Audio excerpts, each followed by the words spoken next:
ජාත්‍යන්තර මට්ටමේ සලකුණක් තිබූ කෙනෙකුගේ පොතක් ගැන වචනයක් කතා කරන මොහොතටයි මේ එළඹෙන්නේ. ඉතින් අද ඔබ මේ ස්ථානයට පැමිණුනේ ඒ වෙනුවෙන්. අපි කතා කරන අභිමානවත් ජාතියක් විදිහට මේ අභිමානවත් ජාතියක් විදිහට කටයුතු කරද්දී ඉතිහාසය පිළිබඳව අපි දන්නවා. අපිටත් රටවල් කිහිපයක යටත් විජිතයක් බවට පත් වෙලා ඉන්නට සිදු වුණා. ඒ කාලේදී අපිට ලැබුණු හොඳ වගේම නරක දේවලුත් තියෙනවා. අඩු වැඩි වශයෙන් මේ දේවල් කතා බහ කරද්දී මෙතුමිය වැනි චරිත අපිට හරිම වටිනවා. ඒ ඉතිහාසය පිළිබඳව අපිට කතා කරන්නට පුළුවන් ලිඛිත සාහිත්‍යයක් ලියන්නට ශක්තිය ධෛර්යය ලැබෙන්නේ මෙවැනි විශේෂයෙන්ම අධ්‍යාපඥයන් විශේෂයෙන්ම මෙවැනි අධ්‍යාපනය හදාරා ලොව රටවල් ගණනාවකට ගිහිල්ලා මේ ක්ෂේත්‍රය තුල ඉහළින්ම වැජඹෙන්නා වූ කාන්තාවන්. අපේ රට පිළිබඳව කතා කරද්දී එවැනි කාන්තා චරිත පිළිබඳව අපිට කතා කරන්නට පුළුවන්. එවැනි සුවිශේෂී නිහඬ චරිතයක්. නිහඬ වුණත් එතුමන්ගේ භූමිකාව අති ප්‍රබලයි කියලා අපිට බය නැතුව කියන්නට පුළුවන්. ඒ නිසා තමයි අද දවසේදී අපේ රාජ්‍ය අමාත්‍යතුමා ප්‍රමුඛ මේ සම්භාවනීය අමුත්තන් මේ ස්ථානයට සියලු වැඩ නොතකා පැමිණියේ. යටත් විජිත ගැන කතා කරොත් එහෙම අපිට ඉංග්‍රීසි, පෘතුගීසි, ලන්දේසි මෙවැනි නාමාවලියන් ගණනාවක් කියන්නට පුළුවන්. මේ කාල වකවානුව තුළදී අපේ රටට ලැබුණු දේවල් පිළිබඳවත් නොලැබුණු දේවල් පිළිබඳවත් අපිට අහිමි වූ දේවල් පිළිබඳවත් අපි කතා කරනවා. Colonialism in Sri Lanka කියන මේ කෘතිය අද දවසේදී තවත් පරිච්ඡේදයක් සමගින් දොරට වැඩෙන සුබ මොහොතයි මේ එළමෙන්නේ. ඒ වෙනුවෙන් අපිට මේ මල් වර්ෂාවක් ඇවිල්ලා ආශිර්වාද කරන්නේ මේ හොඳ කටයුත්තක් නිසාවෙන්. හොඳයි. එහෙනම් චිරාගත සම්ප්‍රදායනුකූලව පොල්තෙල් පහන් සිලු දල්වන්නටයි සූදානම. ඊටමත්ම ගෞරවයෙන් යුතුව මේ ස්ථානයට සැපැමිණි පළාත් පාලන හා පළාත් සභා රාජ්‍ය අමාත්‍ය ගරු සරත් වීරසේකර මැතිතුමනි ඔබතුමන්ට අපි ඊටමත්ම ගෞරවයෙන් යුතුව ආරාධනා කරනවා. ඒ වගේම තමයි අද මේ ප්‍රධාන දෙසුම වෙනුවෙන් මේ ස්ථානයට පැමිණි මහාචාර්ය මාල්නී අඳගම් මැතිණියනි ඔබතුමියට ඊටාත්ම ගෞරවයෙන් යුතුව අපි ආරාධනා කරනවා පොල්තෙල් පහන් සිලු දල්වන්නට එකතු වෙන්නට කියලා. ඒ වගේම තමයි අද දවසේ කතානායිකාව ඇයයි මහාචාර්ය අසෝකා බණ්ඩාරගේ මැතිණියනි ඔබතුමියටත් අපි ආරාධනා කරනවා පොල්තෙල් පහන් සිලු දල්වන්නට මෙතනට එකතු වෙන්නට කියලා. ආචාර්ය හිමිරේගම මැතිතුමනි ඔබතුමන්ට ඊටාත්ම ගෞරවයෙන් යුතුව අපි ආරාධනා කරනවා. ඒ වගේම තමයි ශ්‍රී ලංකා පොත් ප්‍රකාශකයන්ගේ සංගමයේ ගරු සභාපති උපාලි වණිකසූරිය මැතිතුමනි ඔබතුමන්ට බණ්ඩාර දිසානායක මැතිතුමනි චීනය පිළිබඳව කතා බහ කරද්දී කියවෙන නමක් ඊටාත්ම හොඳින් මේ සම්බන්ධතාවයේ දැඩි කරන්නට උත්සාහ කරන කෙනෙක් බණ්ඩාර දිසානායක මැතිතුමනි ඔබතුමන්ට රංගන ශිල්පයේ දෙල්රංග යාපා මැතිතුමනි ඔබතුමන්ට ලසන්ති විමල සුනේන්ද්‍ර මහත්මයාටත් අපි ආරාධනා කරනවා පොල් තෙල් පහන් සිලු දල්වන්නට එකතු වන්න.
ඇය පිළිබඳව කතා බහ කරද්දී ඇයගේ පියාණන් පිළිබඳව අපිට කතා නොකරම බෑ. අපේ රටේ හිටපු ඊ타ත්ම කීර්තිමත් පුද්ගලයෙක් විදිහට මෙතුමන්ගේ පියා අපිට හඳුන්වන්නට පුළුවන්. ආචාර්ය ඩී.එස්. බණ්ඩාරගේ කියන්නේ මේ මානව සම්පත් කළමනාකරණයේ සම්බන්ධයෙන් ගත්තොත් අපේ රටේ බිහිවෙච්ච පුරෝගාමීම චරිතයක්. අද මේ උපාලි මහත්තයා ඉස්සරහා ඉන්නවා මේ පොත් ප්‍රකාශකයන්ගේ සංගමේ සභාපති. එතුමන් මන් ළඟට ඇවිල්ලා කියනවා මෙතුමියගේ තාත්තගෙන් අපි බොහෝ දේවල් ඉගෙන ගත්තා. උපාලි සමාගමේ 30 වසරක අත්දැකීම් වලට පන්නරේ ගත්තේ මෙතුමන්ගේ පියාණන්. ඒ උපදෙස් කොතරම් වටිනවද කියලා අද තමයි තේරෙන්නේ කියලා. ඒ තරමට කීර්තිදර පුද්ගලයෙක්ගෙන් තමයි ඊළඟ මෙහෙයුම ආරම්භ කරන්නේ ඇය. ඇය කොළඹ ප්‍රදේශයේ ඉපදෙලා කොළඹ විශාකා විද්‍යාලයෙන් අධ්‍යාපනය හදාරනවා. ඉන් අනතුරුව බොහොම කැමැති බොහොම ප්‍රිය කරන කවුරුත් ආස හිතන පේරාදෙණිය විශ්වවිද්‍යාලය තුලට ඇය යන්නේ Tamanගේ උසස් අධ්‍යාපනය වෙනුවෙන්. ඉන් අනතුරුව ඇමරිකාවේ යෙල් විශ්වවිද්‍යාලයෙන් ආචාර්ය උපාධිය ආදී දේවල් ලබා ගනිමින් Tamanගේ මේ ඥානය තවදුරටත් තිහුර කරගන්නට සමත් වෙනවා. අද ඇය මහාචාර්යවරියක්. හැබැයි අපේ රටේ නෙමේ විශ්වවිද්‍යාල ගණනාවක විදෙස් දුවදරුවන්ට Tamanගේ මේ නැනනුවන ලබා දෙන කෙනෙක්. විශේෂයෙන්ම ඇමරිකාවේ විශ්වවිද්‍යාලයක මහාචාර්ය ධුරයක් දරනවයි කියන්නේ ඔබට හිතා ගන්නට පුළුවන් කොතරම් තරංගකාරී වටපිටාවක් දෙතන තිබෙන්නේ කියලා. ඉතින් ඇමරිකාවේ යේල් විශ්වවිද්‍යාලය, ඒ වගේම තමයි ඇමරිකන් විශ්වවිද්‍යාලය බොහොම ප්‍රකට විශ්වවිද්‍යාලය තුල Tamanගේ මේ සියලු දේවල් ලබා දෙමින් අපේ රටේ කීර්තිය, අපේ රටේ නම ලොව පුරා තබන්නට හැකියාවක් ඇති ශක්තිමත් කාන්තාවක්. පොත පිරිනමන සම්භාවනීය මොහොත.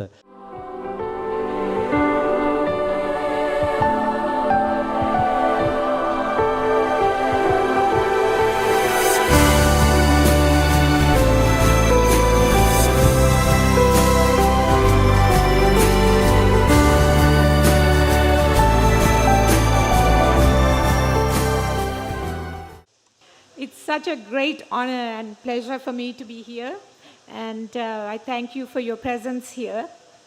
This event was organized on very short notice. I arrived in Sri Lanka just about a month ago, and for a whole month I was in quarantine, and it hasn't even been a week since I was released. And all of this was arranged very quickly by a few individuals who are extremely interested in sharing the information about my book. So I'm extremely grateful to those who organized this event. I'm not going to mention everyone's name, but I think I should mention at least two people, and that's Venerable Omare Kashyapa Anunayakatero, who gave organizational support, and also I want to thank Mrs.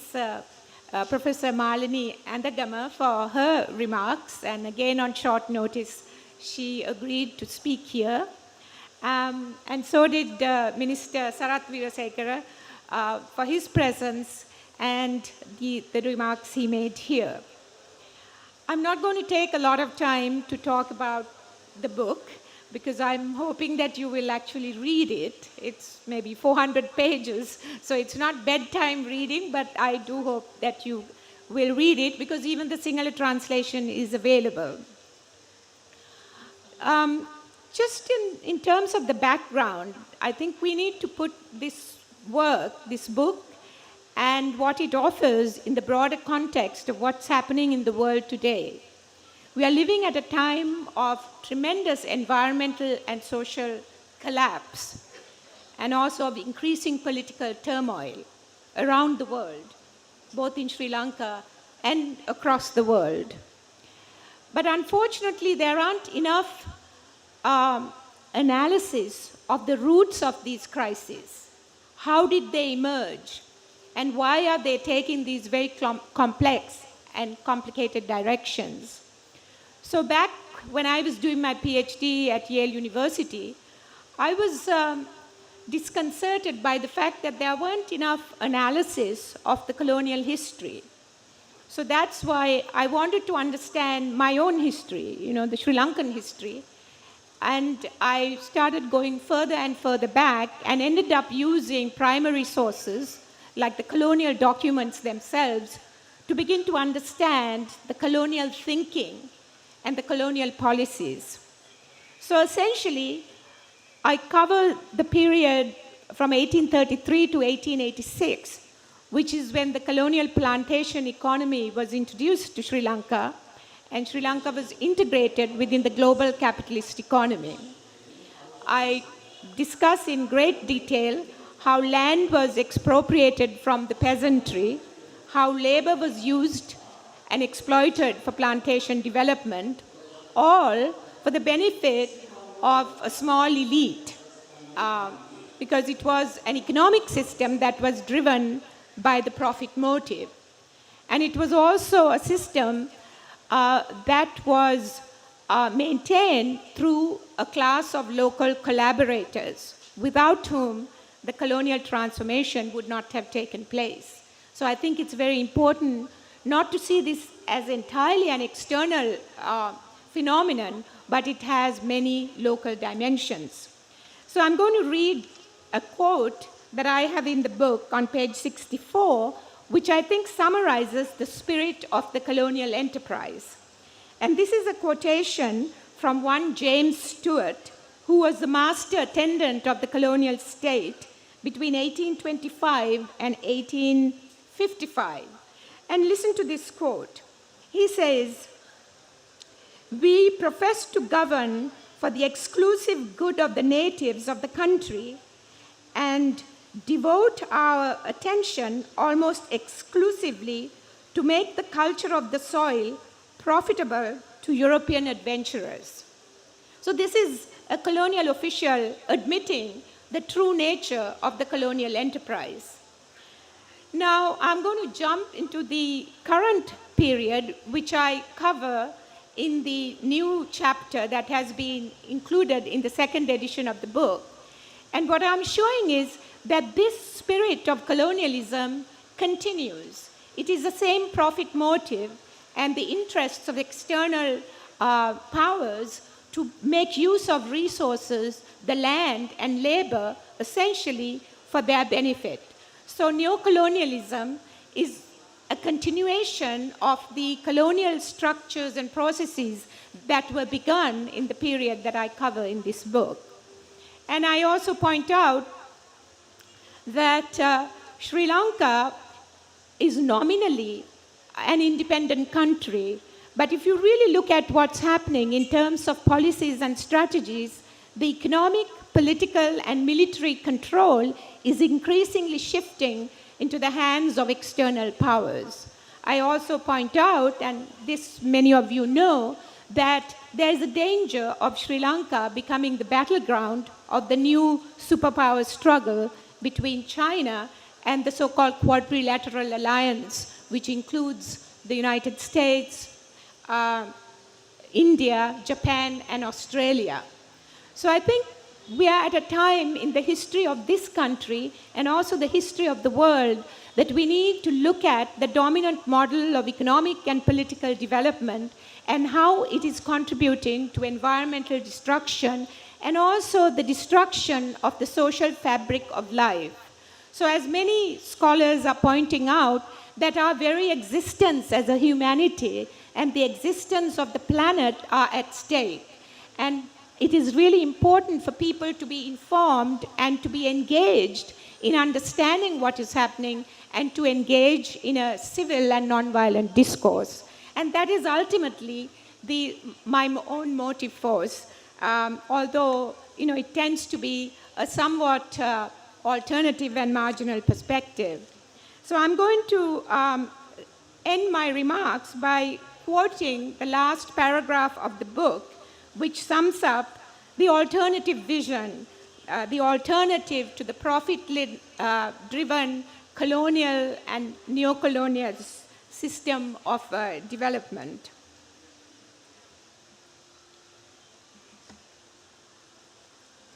Okay, so the historical trajectory elaborated in colonialism in Sri Lanka, geopolitical rivalry, external aggression, and internal resistance to that aggression continues with great vigor in this current complex period. The tremendous suffering and destruction caused by this narrative calls for a shift in human relations from domination to partnership, from the exploitative and violent path of colonialism and neocolonialism to one of peace, justice, and ecology. This is the transformational challenge facing both Sri Lanka and the world at this decisive time. So I hope you read the book, and thank you so much for your presence. And thank you to the Venerable Sangha and Mr. Sarath Veerasekara, the minister, and Professor Malini Antagama, and all the other distinguished audience, and all of you who are here. Thank you very much.